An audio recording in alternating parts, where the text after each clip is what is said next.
Okay, Jai Hind. I welcome you to a live session on India's coastal and maritime security. I hope you can hear me properly. Just let me, yes. Okay. My topic today is put in front of you. Today we are going to talk on India's maritime and coastal security, and I am going to particularly focus on Indian Coast Guard or Bharatiya Tatarakshak Dal. What I want to tell you here is that there are a large number of institutions which are responsible for India's coastal security, but today we will focus only on the Indian Coast Guard. Firstly, I want to take this opportunity to thank Kamri, Kanoji Angre Maritime Research Institute based in Nashik to give me an opportunity to speak on issues of India's maritime and coastal security. Kamri is a think tank which is involved in coastal and maritime security research, and it has done a lot of work in this field, especially in the field of Sagarmala, especially in the field of carrying Reiki along the coastal districts of Maharashtra. It is doing a good job.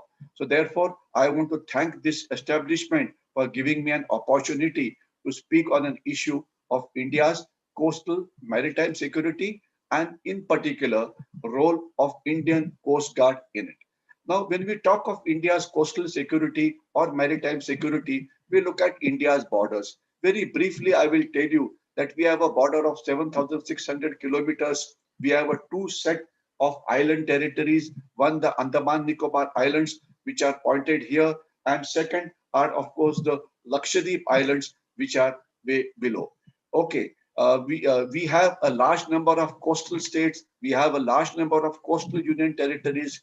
And in fact, our exclusive economic zone area and the extended exclusive economic zone area is more than the land area. So therefore, this is very important.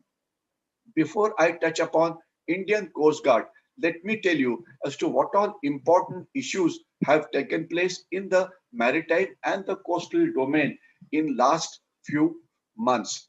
First of all, in last about 5 or 6 months, the Indian Coast Guard has caught narcotics worth more than 5,000 crores near Lakshadweep Islands. They were possibly coming from Sri Lanka. Crime gangs from various places were transporting it ahead and it was caught. Generally, it is said that whatever you catch, some of the narcotics may escape also. So therefore, it is very, very clear that narcotics smuggling is increasing in India's maritime and coastal waters. Another important issue is the theater commands. You are aware that Indian armed forces are going to be divided into theater command, in which Army, Navy, Air Force, Coast Guard, all will be combined. In this, there is going to be a command called the Maritime Command, and there is going to be a command called the Peninsular Command. So I'm sure the Indian Coast Guard will form a part of Peninsular or the Maritime Command. The command organization is a task which is in making, and a lot of work is being done in that. And Chief of Defence Staff General Rawat has said that possibly in a year or so, these theatre commands will take its shape. Another important activity which happened in our island territories was a bit of unrest that took place on the Lakshadweep Islands. You are aware that Lakshadweep Islands of India are located in the Arabian Sea, just about 35 to 40 islands, about 6 or 7, there's a habitation there. In fact, one of the islands is going underwater now. So therefore, the number of islands will get reduced by one. So a bit of radicalization in this area. Some people trying to ferment trouble in these islands, but luckily that has now passed over because Lakshadweep Islands is a very important point as far as keeping a watch on the maritime sea routes of various countries. It is also a good place to control piracy in this area. it gives you a good surveillance area into the Arabian Ocean and onto the important Middle East countries. Okay, so the next issue important is that India is going to launch a deep sea mission, which is worth about 4,077 crores, in which we are going to exploit the riches which are there at the bottom of the sea. It's a very important development. The government is looking at a combined development of the sea using natural resources of the sea. We have a huge amount of resources, but we are barely using a small percentage. Now, if you look at it, another very important issue which took place, the news came just about day before yesterday, was after a very long time, a lot of recommendations had been made about setting a maritime command, setting of what is called as maritime security advisor, coordination between various agencies, but somehow that was not being done. Finally, a news has come that the government is ready to appoint a maritime security coordinator, which means instead of a maritime security advisor, you have a national maritime security coordinator, which will act as an interface between civilian and military domains, so that our security architecture of the country is improved, and also the energy security of the country is taken care of. The maritime security coordinator will work under the national security advisor. I would have been happy if he had worked under the chief of defense staff, but government desires that he should work under the national security advisor, and he will be a principal advisor to the government on the maritime security domain. And the Ministry of Defense and Military Affairs has sought approval for this post from the cabinet, and it is expected that this will be done in a short while. And it is also expected that a present serving vice admiral of the Indian Navy or a recently retired admiral of the Indian Navy will be appointed for this job. I would also recommend here that we could even think of appointing people from the Coast Guard, or even people who are involved, other departments which are involved in the national maritime domain. As far as the coastal security architecture is concerned, it is very clear from the baseline or from the coastline up to 12 nautical miles. Coastal police are supposed to be there. The Indian Coast Guard also patrols this area. Then up to 200 nautical miles, you have the Indian Coast Guard, and after that you have the Indian Navy beyond 200 nautical miles. In addition to these three agencies, there are a large number of other agencies also who are involved in India's maritime security and the coastal security. As far as the India's coastal states are concerned, they are shown here: Gujarat, Maharashtra, Karnataka, Kerala, Tamil Nadu, Andhra, Odisha, and West Bengal. Very briefly, I will tell you that as far as state of Gujarat is concerned, there is a concern about infiltration of terrorists from there into area of Rana of Kutch. As far as Kerala and Tamil Nadu is concerned, infiltration of terrorists or their supporters or smuggling does take place from Sri Lankan side. As far as Andhra and Odisha is concerned, illegal Bangladeshi migration is reported in the media. As far as West Bengal is concerned, Sundarban area is an area of concern. Now, as far as the land borders and the coastal borders are concerned, roughly 16,500 kilometers of land borders we have, and 7,600 kilometers of coastal borders we have. The India's enemies, that is China, Pakistan, and others, try and use either the land borders or the sea borders to carry out activities which are against our country. This includes smuggling, this includes illegal trade, this includes poaching, this includes infiltration of terrorists like it happened in 26/11. It includes smuggling of arms, ammunition, and explosives, which takes place, and so on and so forth. So therefore, we have to ensure that our sea borders are adequately guarded and the anti-national elements are stopped. As far as the coastal security is concerned, there are a large number of institutions which are involved here. You can see we have the intelligence agencies, we have the other armed forces like the army, the air force, we have the navy, the coast guard, the police, border security, water wing is there, the CISF carries out security of ports, etc. Then you have the customs and immigration. Wherever an international trade takes place, we have the port trust guarding our assets in the ports. We have the DG shipping, we have the DG lighthouses, we have the fisheries department, we have the DG hydrocarbons, and so on and so forth. And they are distributed under various ministries. So coordination is a big issue. Now that we are going to appoint a National Maritime Security Coordinator, hopefully this area will definitely improve. When we look at our maritime domain, we are a peninsular country, and geographically we are very lucky because no country, no enemy of ours can ever choke us as far as the maritime trade is concerned, because we have Arabian Sea, the Bay of Bengal, and Indian Ocean all around us. While as far as China is concerned, you can look at it. The China has what is called as the Malacca dilemma. Nearly 70 to 80% of the Chinese trade takes place from these areas. So therefore, if we are able to block the Chinese in this area, that is where the Chinese trade can be stopped. What we must understand is China, in order to bypass the Malacca dilemma, is trying to create what is called as the China-Pakistan economic corridor. It is also trying to use the Myanmar area to get into China, but both these routes are presently not successful. So therefore, China's weaknesses can definitely be used by us in case of war. We are a lucky country that all the choke points are located next to us. We have the Strait of Hormuz, from where a lot of energy flow takes place. We have the Suez Canal, part of the Barbel Mandeb area. We have the Mozambique Channel. We have the Cape of Good Hope. We have the Malacca, about which I spoke. We have the Sundara Strait. So we are geographically, geopolitically, strategically very well located as compared to China, and we must use these capability.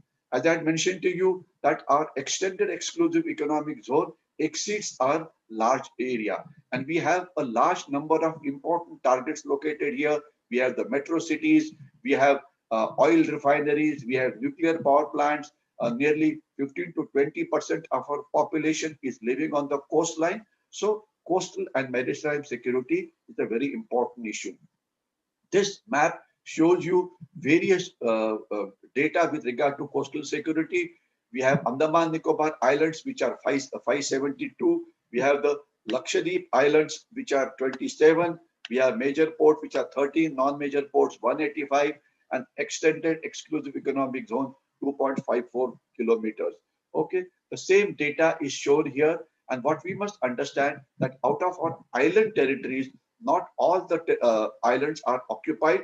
So there is at times a danger that anti-national elements may use them. In addition to the island territories, we have islands of our west coast, 447, and islands of our east coast, which are 150. Now, I'll not talk about the United Nations Convention on Laws of Sea. I will not talk about Operation Swan, Operation Tasha, etc. It is still going on, but I will now straight away come to the role of Indian Coast Guard. How Indian Coast Guard was formed, I will not talk about it, because UNCLOS came into being. Also, we got a lot of exclusive economic zone. This was also the time when smuggling was at its peak. So we required an agency which looked after entirely after the coastal security. So that was one of the many reasons as to why Coast Guard came into being. Coast Guard headquarters is, of course, located in Delhi, with its regional headquarters or the command headquarters located at Mumbai, Chennai, and Port Blair. These you can see. Coast Guard has a very good organization in the sense that each of the coastal states has what is called as a coastal district. So therefore, coordination becomes easy, and you can see the names where various district headquarters are located. Even the union territories has a separate district, and we have a district as far as even this is concerned, that is the Andaman Nicobar Islands, one at Diglipur and one at Campbell Bay in South Nicobar Islands. These districts, you can see, they are very well placed, and Coast Guard has got adequate resources to take care of these. There are Coast Guard air stations which are located in various locations such as Diu, Daman, etc. And we have the capability to take care to keep surveillance on our coastal areas. Though of course the role of now drones should increase, because drones surveillance is much cheaper as compared to the maritime surveillance by helicopters or by or by big surface by big aircraft. We have the Coast Guard has large number of assets: advanced offshore patrol vessel, offshore patrol vessel, fast patrol vessels, IPVs. These are all in the region of 2,000 tons to about 4,000 tons. They are quite fast. They are quite capable. They can survive at high seas also. So they have a tremendous amount of capability which is there, and they are as far as the surface assets are concerned, we have adequate number of surface assets, and Coast Guard is one of the luckiest services as compared to Army, Navy, and Air Force, where you find that their assets among all the three services are most modern, and the assets are only increasing. You have the SDBs, you have the air cushion vehicle, you have the interceptor boats. As the name suggests, these are the assets which are used for various kinds of tasks. And as far as the air assets are concerned, you have the Dorniers, you have the Chetak, you have the advanced light helicopters, and more important, you have now even the drones are coming up for surveillance. Now, when we look at the achievement of Indian Coast Guard, we find that these achievements are listed in an annual report which is given by the Ministry of Defense. The report of 2019-20 shows that they have carried out 253 search and rescue missions. That means they rescued a large number of fishermen who were at sea. They carried out a lot of sorties, 368 in numbers, by which fishermen were helped. They have saved a lot of lives at sea. 9801 medical evacuation from the sea has been done in 45 cases. They have carried out a lot of anti-poaching operations, which this poaching especially takes place in the Andaman Nicobar Island areas, and also sometimes in the area of Lakshadweep Islands. We have caught a large number of fishermen from Sri Lanka. 174 of them were sent away. A lot of we also keep on catching the Pakistani fishermen who include into our exclusive economic zone. They were also sent away after due process. So Coast Guard has been quite active in carrying out anti-smuggling operations, carrying out anti-poaching operations, carrying out contraband, catching, saving lives at sea, saving ships which are under distress, pollution control, etc. And as far as Coast Guard's duties are concerned, these are very broadly given here. They carry out surveillance operations. They carry out what is called as on-the-beat operations. They carry out what is called as the boarding operations. This is one operation I will just very briefly describe. When you see a suspected vessel at sea, what is done is that the boat is stopped, the vessel is stopped, and the Coast Guard vessel goes nearby, carries out a boarding on that boat and carries out a search and checks up if it's carrying any contraband or anything which is not supposed to be carried by law. Coast Guard is thickly involved in coastal surveillance, exclusive economic zone surveillance, and by aerial surveillance also. You can see kind of a help that they have extended in the past. They have been very active, not only on the Indian coastline, but also have been active in various disasters which have taken place, especially evacuation of critically ill people, helping people staying in the coastal areas, giving relief, especially to the neighboring countries, to the coastal areas, etc.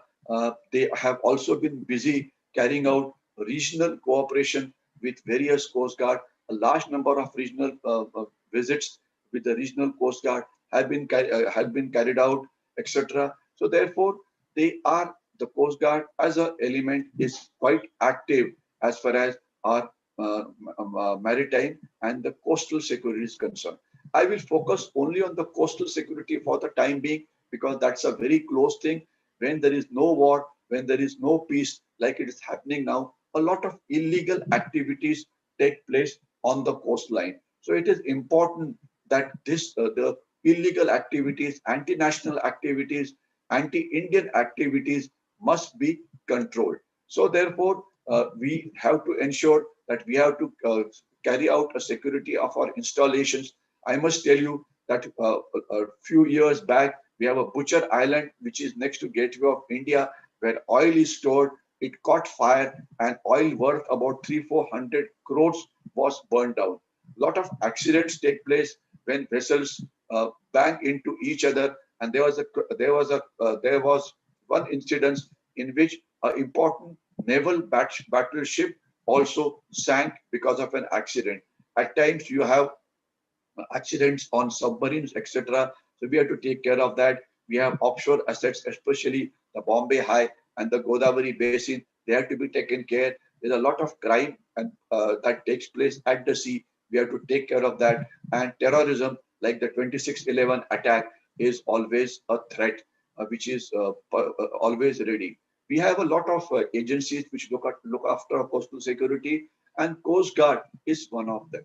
So I will not talk about the other agencies right now, but the agencies must ensure that not only we carry out the surveillance of our coastal areas, but we must look at creeks, we must look at bays, we must look at various river mouths, river area, marshy areas, especially the areas of Sundarbans are a big place where a lot of anti-Indian, anti-national activity takes place.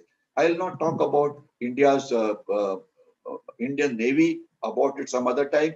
Indian Coast Guard duties are given are on their website also. So I will not speak on that. Border Security Force has two water wings in the Sundarbans as well as in the area of Sar Creek. They are also important. Customs are involved when the international trade is there. So there's a lot of people, a lot of agencies which are involved, which take care of our coastal security. Okay. Now, what is important is this area around Gulf of Kutch or in the area of Sar Creek is very problematic as far as Pakistan is concerned because a lot of illegal activities take place here.